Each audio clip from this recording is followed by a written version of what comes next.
اگر ان کے والد محترم اس محفل میں ہوتے تو آپ اندازہ لگاؤ کہ سب سے زیادہ خوشی کسے ہوتی ہے؟ باپ کو ہوتی ہے، ماں کو ہوتی ہے، اس لیے کہ ان کی خوشی کا اندازہ نہیں لگا سکتی۔ اسی طریقے سے اللہ نے جن لوگوں کو بیٹے جیسی نعمت سے نوازا ہے یا بیٹی جیسی نعمت سے نوازا ہے، تو ہم لوگوں کو یہ چاہیے کہ دنیاوی تعلیم بھی دلوائیں، اور دنیاوی تعلیم کے ساتھ ساتھ دینی تعلیم بھی، اس لیے کہ وہ بہت ضروری ہے۔ چاہے دنیاوی تعلیم ہو یا دینی ہو، اس سے انسان سامنے والے کی اہمیت کو پہچانتا ہے۔ اور دینی تعلیم ہوگی، اگر بچہ حافظ قرآن ہے یا قاری ہے یا عالم ہے، آپ نے دنیا کمائی بہت اچھی طریقے سے، لیکن انتقال کے بعد بتاؤ کہ تم نے اپنے بچونی یا قبرستان کے پاس ایسے لوگوں کو نہیں دیکھا تھا کہ نماز جنازہ پڑھائی جا رہی تھی، لوگ پڑھ رہے تھے اور پھر بھی کچھ لوگ کھڑے ہوئے نظر آ رہے تھے جو نماز جنازہ میں شریک نہیں تھے؟ کیا وہ مسلمان نہیں تھے؟ بے شک وہ مسلمان تھے، لیکن کیا علم کی کمی کی بنا پر علم سے ان کا سینہ بالکل خالی تھا۔ اس لیے اگر علم سے سینہ بھرا ہوا ہوتا، علم حاصل کیے ہوئے ہوتے، تو سمجھ لیجیے گا اگر دوڑ کر بھی وہاں پر پہنچتا تو یہی آواز لگاتا کچھ دیر اور ٹھہر جائیے گا، جانے والے کی نماز جنازہ میں بھی پڑھنا چاہتا ہوں، جاتے جاتے اس کے جنازے میں میں بھی شریک ہونا چاہتا ہوں، اس لیے کہ سرکار نے فرمایا ہے جس کے نماز جنازہ میں 100 لوگ جمع ہو گئے الحمدللہ وہ مردہ جنتی ہے۔ اور میں نے پھر بھی برکتر سنیے گا، لکھنؤ کی سرزمین پر میں نے اکثر میں اس کو بیان کرتا ہوں، بتاتا ہوں کہ درزی جو رہتا تھا، چھوٹی سی دکان تھی، دیکھیے گا کہ علماء سے محبت اور علم دین سے محبت کیسے کام آتی ہے، دنیا میں بھی کام آتی ہے اور آخرت میں بھی انشاءاللہ کام آئے گی۔ پتہ یہ چلا کہ اس کے تعلق سے نہ وہ لکھنؤ شہر کا رہنے والا تھا، کہیں باہر سے آ کر لکھنؤ شہر کے اندر رہنے لگا، اس کا کوئی خاندان بھی نہیں تھا، درزی تھا، چھوٹی سی دکان تھی کپڑا سلنے کی۔ اب لکھنؤ شہر سے کہیں سے بھی اگر کسی بھی مسجد سے کوئی آواز آتی تو وہ اپنی دکان کو بند کر کے فوراً اس کی نماز جنازہ میں پہنچ جاتا۔ لوگوں نے جب اس میں اس طریقے کو دیکھا تو کہا ہاں تو تیرا خاندان بھی نہیں ہے، تو یہاں کا رہنے والا بھی نہیں ہے، اتنا بڑا تیرا کاروبار بھی نہیں ہے، لیکن اس کے باوجود بھی لکھنؤ شہر کے اندر کہیں بھی اگر کسی بھی مسجد سے آواز آتی ہے کہ فلاں کا انتقال ہو گیا ہے تو تو اپنی دکان کو بند کر کے کتنا بھی اہم کام ہو، کتنا بھی ضروری کام ہو، اپنی دکان کو بند کر کے چلا جاتا ہے اور اس کے نماز جنازہ میں شریک ہوتا ہے۔ ایسا کیوں کرتا ہے؟ بلکہ کوئی خاص جایا کرے، تیرا کوئی احباب، تیرا کوئی ملنے والا، تیرا کوئی دوست اگر دنیا کو چھوڑ کر چلا جائے تو یہ بات تو ہم مانتے ہیں، اس کی بنا پر تو دکان بند کر سکتا ہے۔ آخر ہر مسجد سے آواز آتی ہے، ہر کسی کے جنازے میں پہنچ جاتا ہے۔ مسلمانوں توجہ کے ساتھ سنیے گا، پیچھے والوں آپ بھی سنیے گا بڑی توجہ کے ساتھ، اور اللہ کی بارگاہ میں دعا ہے کہ اللہ ہمیں اس بات پر بھی عمل کرنے کی توفیق عطا فرمائے۔ اس شخص نے کہا لوگوں سنو، تم نے جو کہا ہے نہ ٹھیک کہا ہے، میرا شہر نہیں ہے، میرا خاندان نہیں ہے، میرے رشتے دار نہیں ہے، میرے دوست اور احباب نہیں ہے، میرے ملنے والے نہیں ہیں، لیکن میں جب بھی جلسے میں جاتا ہوں، جب بھی علماء کی محفل میں جاتا ہوں تو میں علماء کے منہ سنتا ہوں، علماء کے ذریعے سے مجھے معلوم ہے، علماء فرماتے ہیں کہ سرکار صلی اللہ علیہ وسلم کی حدیث پاک کا مفہوم ہے، آقا ارشاد فرماتے ہیں جس کی نماز جنازہ میں 100 لوگ جمع ہو گئے الحمدللہ وہ مردہ جنتی ہے، یا جو جس کی نماز جنازہ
فرمانے کہ ہم نے سنا ہے کہ قبر میں مومن کو سرکار کے چہرے کی زیارت ہوتی ہے. ہاں الحمدللہ اہل سنت والجماعت کے لوگوں کا یہ الحمدللہ ایمان و عقیدہ ہے کہ اگر ایمان کی حالت پر موت ہوئی ہے اور وہ مومن ہے تو قبر میں مرنے کے بعد سرکار کے چہرے کی زیارت ہوگی. اب یہ بات تو معلوم چل گئی لیکن یہ بات سمجھ میں نہیں آئی. اگر کوئی گنہگار ہے, سیاکار ہے, بدکار ہے تو آخر اسے جلد دفنایا کیوں جائے, جلد دفنایا کیوں جائے, اس کی نماز جنازہ جلد کیوں پڑھانے کا حکم ہے؟ تو پتہ یہ چلا کہیں اس کے گناہوں کی بنا پر اللہ رب العزت کا عذاب اس کے اوپر نازل ہو تو کہیں ایسا نہ ہو کہ جس بستی میں ہو, جس شہر میں ہو, وہ لوگ بھی اس کے عذاب میں گرفتار ہو جائیں. پتہ یہ چلا گناہوں کی بنا پر جلدی دفنایا جائے. معلوم یہ چلا اعمال اچھے ہیں تو جانے والے کی تمنا یہ ہوتی ہے دوست کو اب روکنے کی ضرورت نہیں ہے, اب تو بس یہی تمنا ہے قبر میں سرکار کے چہرے کی زیارت ہو جائے. اب یہ تمنا لے کر جو جائے گا اس درزی کی زبان میں سنیے گا, اس نے کہا میرے رشتہ دار نہیں ہیں, میرے احباب, میرے ملنے والے خاندان والے نہیں ہیں, اس لیے میں نے علماء سے سنا ہے اگر کوئی کسی کی نماز جنازہ میں جائے گا تو لوگ بھی اس کے نماز جنازہ میں جائیں گے. آج آپ دیکھ لیجئے گا, چاہے تو شادی کا جائزہ لے لیجئے گا, آج ہم کارڈ چھپاتے ہیں, لوگوں کو دعوتیں بانٹتے ہیں, یا اختیار پارٹی لے لیجئے گا یا کوئی دوسری دعوتیں کا آپ دیکھ لیجئے گا. اگر ہم کسی کی دعوت کریں تو اس کے گھر پر کوئی فنکشن ہوتا ہے وہ بھی یہی کہتا ہے فلاں نے مجھے اپنی دعوت میں بلایا تھا, فلاں نے انوائٹ کیا تھا, فلاں نے شادی میں یا منگنی میں بلایا تھا. اب پتہ یہ چلا کہ ایک قسم سے بدلہ ہو گیا. ہم نے آج جناب والا آپ کی دعوت کی ہے تو کل کو ہمیں بھی آپ کی دعوت کرنی پڑے گی. آج جناب والا ہر چیز کا بدلہ ہے. معلوم یہ چلا کہ اگر کوئی شادی کی دعوت دے تو وہ اس کو اس سوچ کر دعوت دیتا ہے اس نے مجھے اپنی بیٹی اور بیٹے کی شادی میں بلایا تھا. اسی طریقے سے مسلمانوں اگر کوئی کسی کی نماز جنازہ میں شریک ہوگا, شامل ہوگا, نماز جنازہ پڑھے گا تو بعد مرنے کے لوگ بھی اس کی نماز جنازہ میں شریک ہوں گے. اس درزی نے کہا میں نے علماء سے سنا ہے اس لیے میں اپنی دکان کو بند کر کے چلا جاتا ہوں. جب میرا انتقال ہوگا تو میرے شہر والے, میرے گھر والے, میرے خاندان, میرے احباب, میرے ملنے والے تو نہیں ہیں, لیکن ہاں اتنا ضرور سنا ہے کہ سرکار نے جو فرما دیا وہ عدل ہے. تاریخ شاہد ہے کہ جب اس درزی کا لکھنؤ شہر کے اندر انتقال ہوا تو بتانے والوں نے بتایا جس دن انتقال ہوا اسی دن لکھنؤ شہر کے اندر ایک بہت بڑے عالم دین کا انتقال ہوا جس کی نماز جنازہ میں ہزاروں علماء کی تعداد تھی. اب پتہ کیا چلا جس جگہ پر اس عالم دین کی نماز جنازہ کو پڑھایا گیا اب کیا دیکھتے ہیں کہ پیچھے سے ایک جنازہ اور آ گیا. لوگوں نے اعلان کیا کہ جن لوگوں نے ابھی نماز جنازہ ایک عالم دین کی پڑھی ہے لہذا یہ ایک جنازہ اور تیار ہے, اس کی بھی نماز جنازہ ادا کرنی ہے, اس کی بھی نماز جنازہ پڑھنی ہے. اور جب درزی کا انتقال ہوا جنازہ پہنچا تو ایک عالم دین کے نماز جنازہ میں اتنے لوگ نہیں تھے جتنے لوگ ایک درزی کے نماز جنازہ میں تھے.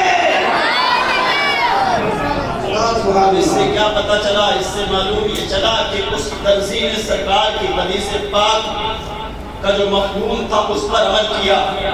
اس نے کہا تھا کہ علماء سے سنا ہے کہ سرکار نے فرمایا جو کسی کی نماز جنازہ میں جاتا ہے تو لوگ بھی اس کے نماز جنازہ میں آتے ہیں. تو تاریخ شاہد ہے کہ ایک عالم دین کی نماز جنازہ سے زیادہ ایک درزی کی نماز جنازہ میں لوگ تھے.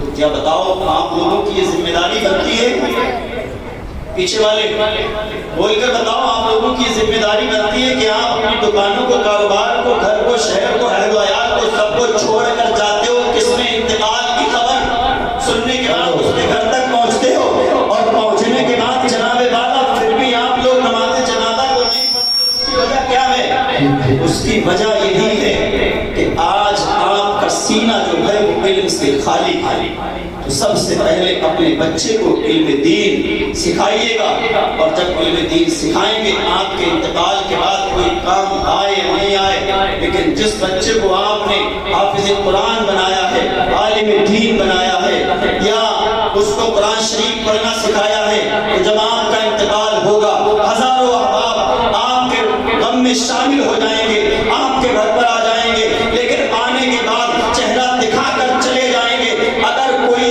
آپ کے کام آئے گا تو وہی بچہ کام آئے گا جس کو آپ نے قرآن کا حافظ بنایا تھا، جس کو آپ نے عالم بنایا تھا، جس کو آپ نے علم دین سکھایا تھا۔ اس لیے کہ یہ تمام کے تمام تو آپ کے گھر پر کھائیں گے اور چلے جائیں گے، موٹے موٹے آنسو بھی کچھ دیر کے لیے نکال کر چلے جائیں گے، لیکن یہ بچہ پہنچے گا کہاں پہنچے گا؟ کسی کی دکان یا مارکیٹ میں نہیں پہنچے گا مسلمانوں، یہ پہنچے گا تو قبرستان پہنچے گا، اپنی ماں کی قبر پر پہنچے گا، باپ کی قبر پر پہنچے گا، اور پہنچنے کے بعد اگر حافظ ہے تو وہاں پر کھڑے ہو کر پڑھنا شروع کرے گا، الحمدللہ رب العالمین الرحمن الرحیم مالک یوم الدین ایاک نعبد و ایاک نستعین اهدنا الصراط المستقیم صراط الذین انعمت علیہم غیر المغضوب علیہم ولا الضالین۔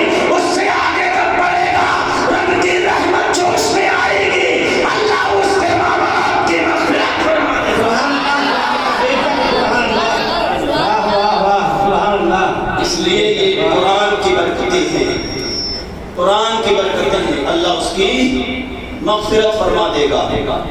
اور یہ حقیقت بھی ہے، یہ حقیقت بھی ہے، بعد مرنے کے سب وہیں رہ جاتا ہے۔ اگر کچھ کام آتا ہے وہی کام آتا ہے جو آپ نے اپنے بچوں کو علم دین سکھایا تھا۔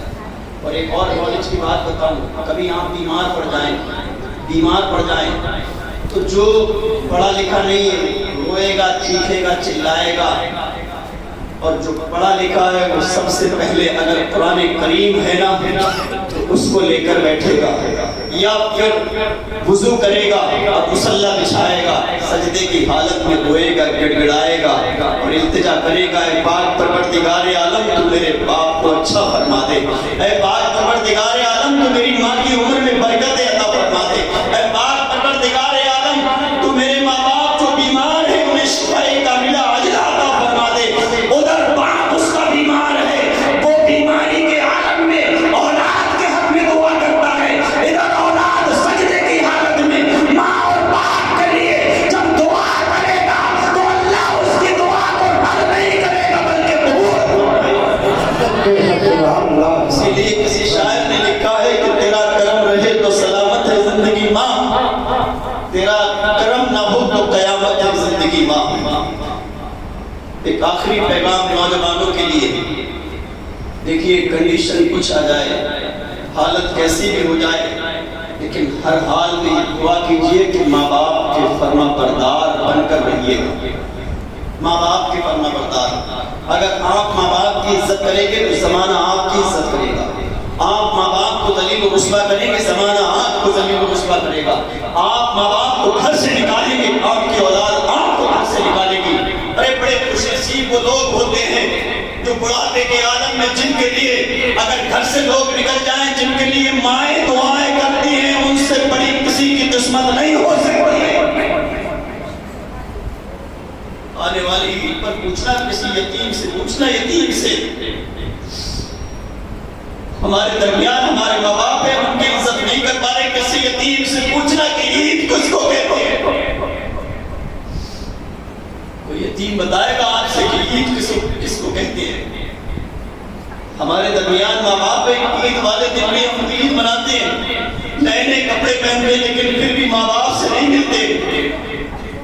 پچھومی کی سرزمین میں ہر کسی سے دل ملا جائے گا، ہر کسی سے عید ملی جائے گی، لیکن اے نوجوان کبھی باپ سے عید نہیں ملتا ہے، کبھی ماں سے عید نہیں ملتا ہے۔ ماں کے ہاتھ کم سے کم اپنے سر پر رکھوا، باپ کے کلیجے سے لگ جا تو کبھی ہارٹ کی بیماری نہیں ہو سکتی ہے، کیا انہیں انتظار نہیں رہتا ہے؟ ایسی ہزاروں عید کر لیں، اللہ تیری کسی عید کو قبول نہیں کرے گا۔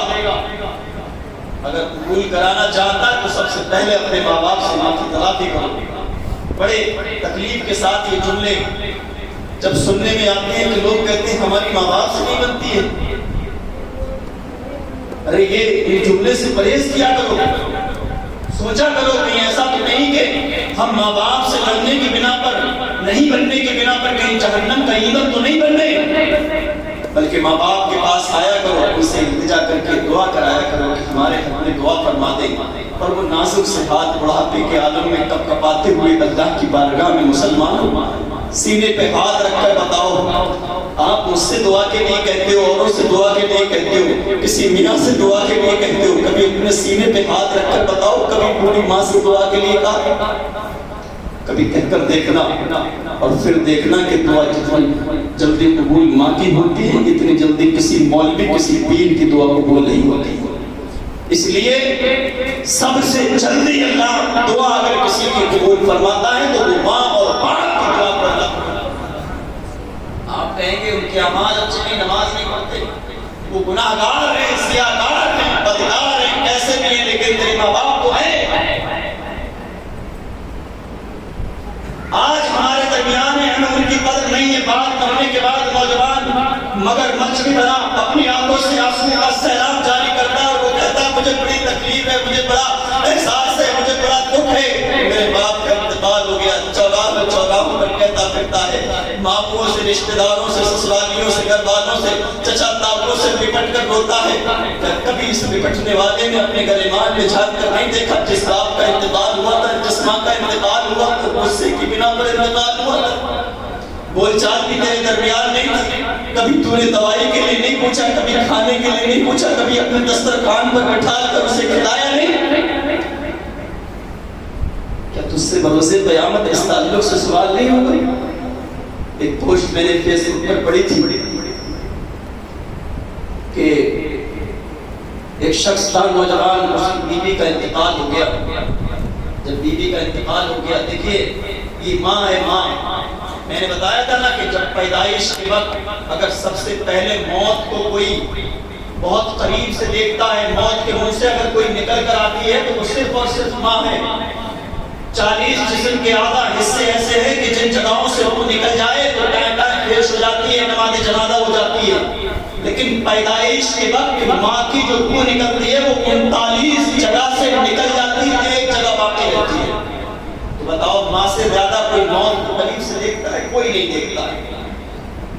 تو اس میں نے پڑھا تھا کہ جب ماں کا انتقال ہو گیا اور باپ کا انتقال اگر ہو جائے، 2-4 بچے ہوں تو ماں دوسری شادی نہیں کرتی ہے، بچوں کے سہارے اپنی زندگی کو گزار دیتی ہے. لیکن اگر بیوی کا انتقال ہو جائے تو شوہر 40 سال مشکل سے کرتا ہے، اس سے پہلے نکاح کر لیتا ہے اور شریعت اجازت دیتی ہے، اس پر کوئی پابندی نہیں ہے.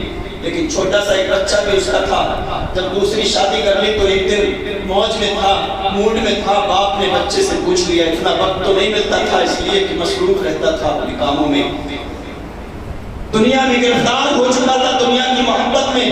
ایک دن بچے سے پیار میں آ کے پوچھ لیا، اے بیٹے یہ بتا کہ تیری یہ والی ماں اچھی ہے یا جو پہلے والی ماں تھی وہ اچھی ہے؟ یہ سچی ہے یا وہ سچی ہے؟ تو بیٹے نے کہا وہ جو تھی نا وہ جھوٹی تھی، حقیقی ماں جو تھی وہ جھوٹی تھی، اور یہ جو سوتیلی ماں ہے یہ سچی ہے. باپ نے جب اتنا سنا تو حیران ہو گیا اور پھر پوچھا ہے میرے لگتے جگر میرے بیٹے یہ بتاؤ وہ تیری سگی ماں تھی، یہ سوتیلی ماں ہے، تو سگی ماں سے زیادہ کوئی اپنے بیٹے سے پیار کوئی دوسری ماں نہیں کر سکتی سوتیلی جتنا حقیقی سگی ماں کر سکتی ہے. تو یہ بتا کہ وہ جھوٹی کیسے چلی. اب سنیں، کلیجہ منہ کو آئے گا. اس چھوٹے سے بچے نے اپنے انداز میں کہا باپ آپ تو گھر سے باہر چلے جاتے ہیں، سوتیلی ماں گھر میں رہتی ہے، یہ کہتی ہے کہ اگر تجھے ماروں گی تو یہ مارتی ہے، یہ کہتی ہے کہ کھانا نہیں بنی تو کئی دن تک یہ مجھے بھوکا رکھتی ہے، یہ کہتی ہے کہ پڑھنے نہیں جائے گا گھر کے باہر رکھوں گی تو کئی دن تک مجھے رات میں گھر کے دروازے پر سونا پڑتا ہے. لیکن جو یہ کہتی ہے وہ یہ کرتی ہے. اور جو حقیقی ماں تھی، سچی ماں تھی، اس کا حال یہ تھا کہ وہ ہزاروں باتیں کرتی تھی. اگر پڑھنے نہیں جائے گا تو کھانا نہیں دوں گی، نہیں جاتا تھا. جب کھانے کا وقت آتا تھا وہ اپنے کلیجے سے لگا کر اور اپنے ہاتھوں سے لقمہ بنا کر اپنے ہاتھوں سے روٹی توڑ کر اور وہ مجھے کھلاتی تھی. میں منع کرتا تھا، اس کے باوجود بھی کہتی تھی میرے جگر کے ٹکڑے ایک لقمہ اور کھا لے، میرے جان تھوڑا سا اور کھا لے. اگر وہ کہتی تھی میرا کہنا نہیں مانے گا تو میں تجھے ماروں گی، کہنا نہیں مانتا تھا، اس کے باوجود بھی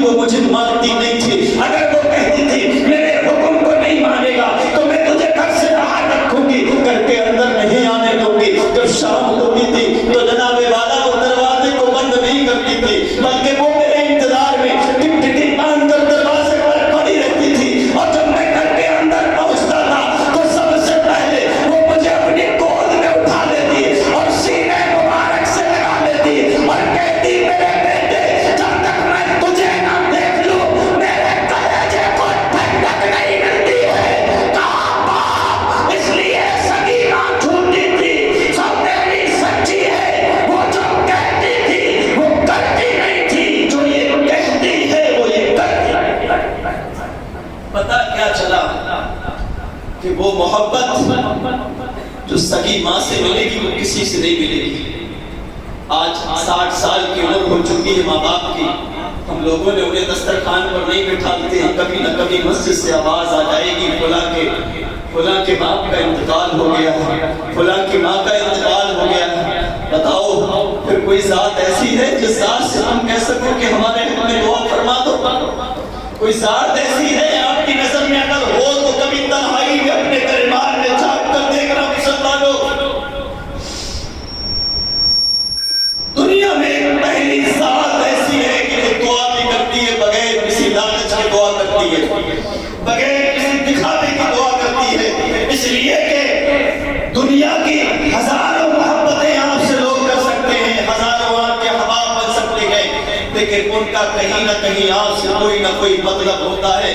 لیکن ماں باپ جس اولاد سے پیار کرتے ہیں بغیر کسی لالچ کے پیار کرتے ہیں، بغیر کسی دکھاوے پہ پیار کرتے ہیں، اس لیے کہ ان کی محبت میں کوئی دکھاوا نہیں ہوتا ہے، جو ہوتا ہے پیور ہوتا ہے، جو ہوتا ہے اس میں ملاوٹ نہیں ہوتی ہے۔ تو جب اتنی شان والا ہمارے درمیان اگر بڑھاپے میں مل جائے تو بتاؤ ہمیں اسے اپنے دسترخوان پر کھانا کھلانا چاہیے یا نہیں کھلانا چاہیے؟ ہاتھ اٹھا کر بتاؤ دل کی گہرائیوں کے ساتھ کون کون اپنے ماں باپ کو اپنے ساتھ دسترخوان پر کھانا کھلانے کے لیے تیار ہے؟ یہ مسجد ہے خدا کے لیے، یہ مسجد ہے خدا کے لیے۔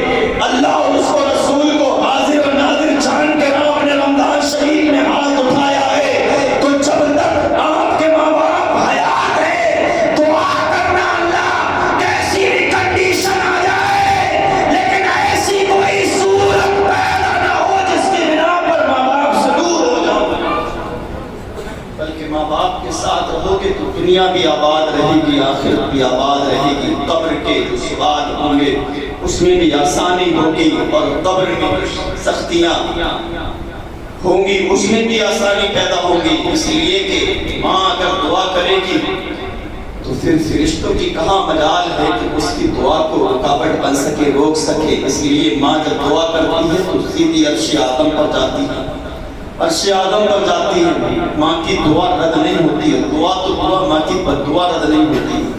ماں اگر بددعا فرما دے، اسی لیے علماء نے فرمایا ہے کچھ ماں باپوں کے تعلق سے کہ اگر وہ بڑھاپے کی حالت میں پہنچ جائیں اور غصہ کبھی آئے اپنی اولاد پر تو وہ یہ نہ کہا کرے کہ تو ٹکرا کے مر جائے یا تیرا ایکسیڈنٹ ہو جائے۔ کتنی ایسی مائیں ہیں جو اپنے گریبان کو پھاڑتی ہیں، چیختی چلاتی ہیں اور وہ یہی کہتی ہیں ہائے افسوس صد افسوس، میں نے اپنے بیٹے کے لیے کہا تھا کہ تیرا ایکسیڈنٹ ہو جائے تو ٹکرا کے مر جائے، اور جیسا وہ کہتے ہیں ویسا ہوتا ہے۔ اس لیے کہ ہاتھ جوڑ کر میں یہ عقیدہ پیش کرنا چاہتا ہوں کہ ہمارے ماں باپ بھی اپنی اولاد کو چاہے کہ 1 منٹ کے لیے مار لیں یا کسی دوسرے انداز میں ڈانٹ لیں، گالیاں دے لیں، لیکن ایسے جملوں سے پرہیز کریں۔ اس لیے تمہیں نہیں معلوم کہ تمہارا مرتبہ رب نے کتنا بڑا کیا ہے، تمہیں نہیں معلوم ہے کہ تمہاری شان کیا ہے، تمہیں نہیں معلوم ہے کہ تمہارا مقام کیا ہے۔ اگر تمہارے مقام کو جاننا ہے تو قرآن کریم کو پڑھو، اٹھاؤ 15 میں پارے کو اور وہاں سے پڑھنا شروع کرو۔ وَقَضَىٰ رَبُّكَ أَلَّا تَعْبُدُوا إِلَّا إِيَّاهُ وَبِالْوَالِدَيْنِ إِحْسَانًا۔ رب نے فرمایا لوگوں میری عبادت کرو، میرے سوا کسی دوسرے کی پوجا، کسی دوسرے کی عبادت نہ کرو۔ وَبِالْوَالِدَيْنِ إِحْسَانًا، اپنے والدین کے ساتھ احسان کرو، اچھا برتاؤ کرو، حسن سلوک کرو۔ پتہ یہ چلا کہ ماں باپ جب تک حیات ہیں رب تبارک و تعالیٰ نے جہاں پر اپنی عبادت کا ذکر فرمایا ہے وہیں پر ماں باپ کے تعلق سے بھی فرمایا ہے۔ تو ہمیں یہ مرتبہ کسی دنیاوی انسان کے ذریعے سے معلوم نہیں چلا ہے، ہمیں یہ معلوم چلا ہے تو قرآن سے معلوم چلا ہے، ہمیں یہ معلوم چلا ہے تو حدیث سے معلوم چلا ہے، اور جو حدیث سے ثابت ہو جائے، جو قرآن سے ثابت ہو جائے، اس کی شان کو زمانہ جھٹلائے کوئی جھٹلا نہیں سکتا ہے۔ اس لیے رب نے فرما دیا وَتُعِزُّ مَن تَشَاءُ وَتُذِلُّ مَن تَشَاءُ، وہ جسے چاہے عزت دے اور جسے چاہے ذلت۔ رب ہمارے ماں باپ کے تعلق سے قرآن کریم میں 15 مقامات سے زیادہ فرما چکا ہو تو کیا بھلا ان کو کوئی زیر کر سکتا ہے؟ تمہاری بول چال کی ماں باپ کو ضرورت نہیں ہے، بلکہ تمہیں ماں باپ کی بول چال کی ضرورت ہے۔ اس لیے کہ تم اپنے ایمان کی خیر مناؤ کہ ماں باپ اگر تم سے ناراض ہیں۔ اسی لیے ہم لوگ کاروبار بھی ہمارا ٹھپ ہے، دکانیں بھی نہیں چلتی ہیں، ہزاروں نقش ہم جا کر ٹانگ دیتے ہیں۔ میں اس کے ٹانگنے کے خلاف بھی نہیں، ٹانگیے گا، لوگوں کے نقش بنے ہوئے ہوتے ہیں، تعبیر اچھی بات ہے، لیکن کم سے کم سب سے بڑے جو تیرے پیر ماں باپ گھر میں ہیں، پہلے ان کو تو راضی کر لے، پہلے ان کو تو راضی کر لے۔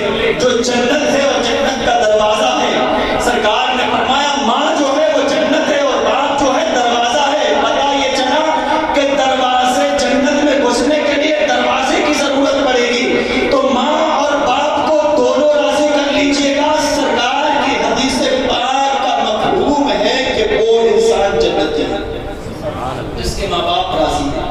اللہ کی بارگاہ میں یہ التجا ہے کہ کبھی کوئی مسئلہ ہو جائے کرے تو فوراً معافی تلافی کر لیا کرو، فوراً معافی تلافی کر لیا کرو۔ ہم آپس میں بولتے ہیں سوری سوری سوری، ذرا سا ٹچ ہو جائے تو سوری سوری، تو کیا ماں باپ سے نہیں بول سکتے؟ بڑھاپے کے عالم میں کتنے ایسے بزرگوں نے شکایت کی ہے کہ حضرت ہمارے 4 بچے ہیں، 5 بچے ہیں، لیکن کیا ہے کبھی کبھی انہیں سمجھا دیا کرو، کبھی کبھی انہیں سمجھا دیا کرو کہ وہ ہمارا تھوڑا خیال رکھ لیں، ہمارا تھوڑا خیال رکھ لیں۔ اب بتاؤ اما میاں کوئی ماں باپ ایسا تو نہیں کہ آپ کے بیوی کو چھوڑنے کے لیے کہے، آپ کے بچوں کو چھوڑنے کی کوئی ماں باپ دعوت نہیں دیتے ہیں۔ شادی بھی اگر کراتے ہیں تو سب سے زیادہ خوشی بھی اگر کسی کی ہوتی ہے تو وہ ماں اور باپ کی خوشی ہوتی ہے، لیکن شادی کے بعد جائیداد تاریخ کو اٹھا کر دیکھیے گا، سب سے زیادہ اگر کوئی ذلیل و رسوا ہوتا ہے تو وہ ماں باپ کی ذات ہے۔ اس لیے کہ ہماری بیوی کی شکل میں جو ہمارے نکاح میں ہے وہ ہمارے ماں باپ کو ہمارے سامنے گالیاں دیتی ہے، ہائے افسوس وہ اپنے آپ کو حاکم کہلاتا ہے، جو اس کا شوہر بنا بیٹھا ہے، جو شوہر ہے نا جو اس کا، اور وہ اپنے آپ کو حاکم کہلاتا ہے کہ میں حاکم ہوں، میں بادشاہ ہوں، اس کا شوہر ہوں۔ ارے کیسا تو بادشاہ ہے؟ تیرے ماں باپ سامنے بیٹھے ہوئے ہیں تیرے، اور تیرے نکاح میں جو تیری بیوی ہے، جو تیری شریک حیات ہے، وہ تیرے ماں باپ کو گالیاں دے رہی ہے، اور اس کے باوجود بھی تو اسے کبھی نصیحت نہیں کرتا ہے۔ سمجھ لے تو کر یا نہ کر، لیکن میدان محشر میں تجھ سے اس چیز کا سوال ضرور ہوگا۔ وہ تیری بیوی تھی، اس کو سمجھا سکتا تھا، اس کو پیار سے سمجھاتا، جس طریقے سے وہ سمجھنا چاہتی اس طریقے سے سمجھاتا کہ یہ بڑھاپے میں ماں باپ ہیں، گالیاں دینے کی کیا ضرورت ہے؟ بڑی مسلمانوں تکلیف ہوتی ہے۔ اللہ کی بارگاہ میں دعا ہے کہ جن لوگوں کے ماں باپ حیات ہیں اللہ ان کی عمروں میں بے پناہ برکت عطا فرمائے، اور ہم میں سے اگر کسی کے درمیان لڑائی ہے تو اس محفل سے جانا سب سے پہلے، چاہے کھانا کھانا یا مت کھانا، سونا یا مت سونا، پینا یا مت پینا، سب سے پہلے ماں کے قدموں سے جا کر لپٹ جانا، لپٹ جانا مسلمانوں ماں کے قدموں سے، اور ہاتھ جوڑ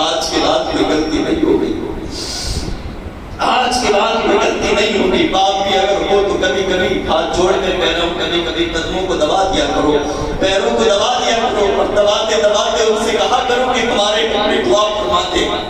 آپ ان کے قدموں کو دبائیں گے اور جب وہ دعا فرمائیں گے تو اللہ اس دعا کو رد نہیں کرتا ہے، قبول فرماتا ہے۔ اور اگر اسی کنڈیشن میں جب آپ نے معافی مانگی ہے، معافی تلافی ماں باپ سے چاہی ہے، انہوں نے معاف کر دیا ہے، تو سمجھ لیجیے گا جب ماں باپ معاف فرما دیں گے تو پھر رب تو رحیم و غفور ہے، رب تو رحیم و کریم ہے۔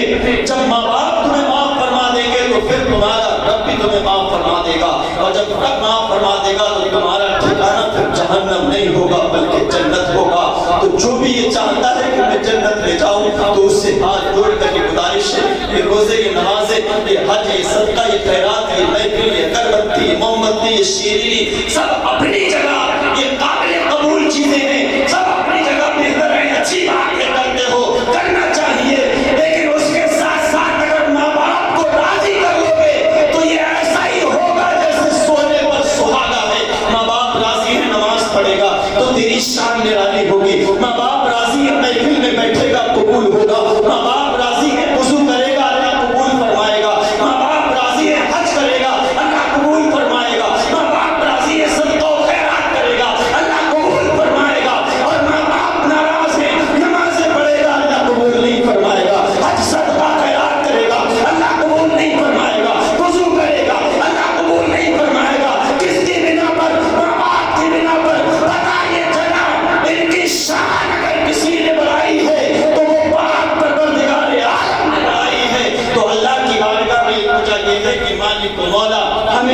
خصوص طریقے سے ماہ رمضان المبارک کے صدقہ طفیل سے اللہ ماں باپ سے بے پناہ محبت کرنے کی توفیق عطا فرمائے. اور دعا کرتا ہوں کہ مالک و مولا میرے والد محترم کی طبیعت اکثر علیل رہتی ہے اور والدہ کی بھی طبیعت علیل رہتی ہے. دعا کرتا ہوں پروردگار عالم اللہ ان کی عمر میں بے پناہ برکت عطا فرمائے.